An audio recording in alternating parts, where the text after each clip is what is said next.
Hi all, it's Kevin Robinson here, getting ready to do my commemorative speech. Hope everybody's having a good time, everybody's ready for spring break. I know my wife and I, we both sure are. She's lucky enough to be going to Florida, leaving me and the kids here, so we're going to have our own fun. My speech is over my grandfather. He's probably one of the most biggest influences in my life. Some of the background on that: my mom and father divorced when I was a young boy. Mom raised 3 boys on her own, working, trying to do everything she could to make sure we were taken care of, which meant after school I would get to go to my grandparents' house until my mom would pick me up after work. During that time, we would do homework, we would do all kinds of stuff, but I'll get more into that in a minute.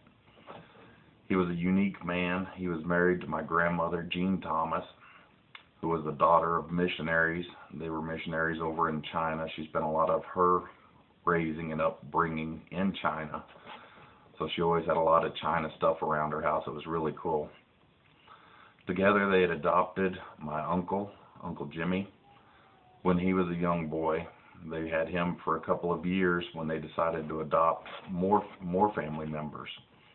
They went back to the orphanage and got my mother and my aunt, which were sisters, and took them home. We're raising them, so they had 3 at that point, when the orphanage called and said that their mom, my mom's original mom, was having another baby and wanted to know if they wanted the baby as well. And my grandparents, being the people they are, said, well, absolutely. So all 3 of the girls got to stay together, my mom and my 2 aunts, along with my Uncle Jimmy. Pretty unique that the 3 daughters did have all the same mom.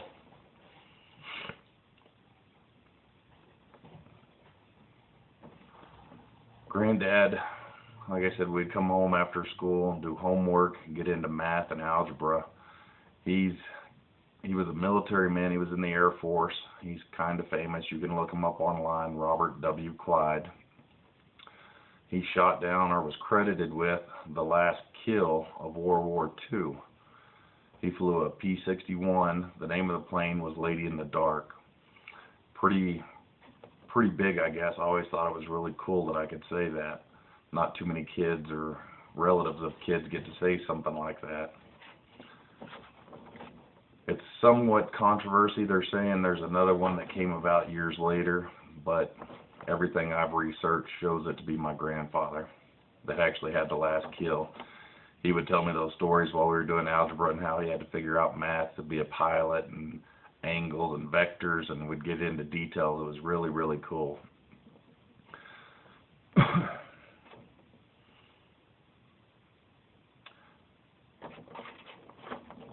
used to love listening to those stories all the time. He held my interest quite a bit and got me actually interested in math by telling me those stories and how to figure stuff out.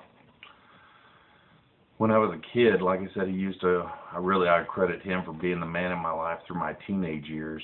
Taught me right from wrong, taught me what to do, taught me a lot of stuff, a lot of good things, a lot of good traits that I consider I have in myself today. I credit to him. One of the trips that we went on, we left from Amarillo in a Winnebago RV, and we're headed up to Washington, D.C. It was a month-long trip. On the way, they took me through Knoxville, Tennessee, and while we were there, the World Fair was going on, so I got to go to the World Fair in Knoxville. That was really, really cool. A lot of neat stuff. I always liked the future houses of all that and the robotics and stuff that were coming up. Me at 14 really was cool. Couldn't even imagine the stuff being around today that's here today that wasn't then. Went up through the Virginia battlegrounds, went into some of the trenches of the Civil War. Got to see a lot of Civil War stuff and memorials there. That was really cool. And then as we got up into Washington, D.C., we got up there, started the convention.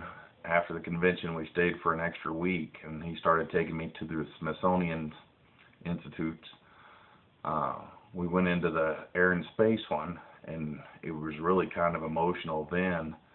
They actually had a model of his airplane on display and the story behind it with his name there. So that was a big deal. On a side note, later in life, I'd taken my wife and kids up to Washington, D.C., and went through the Air and Space, and they actually had a full-scale plane of his there out at the air base. So that was really cool that his grandson got to see that. While we were at that conference, like I said, it was a Mended Heart conference. Granddad had some heart problems. By the time we went to that conference, he had been through 2 bypasses, not nearly as easy as what they are today. Both of his arms, up and down his legs, up and down his rib cages were all scarred up, big scars down the center where they cracked his chest open. Strong man, never complained about any of it.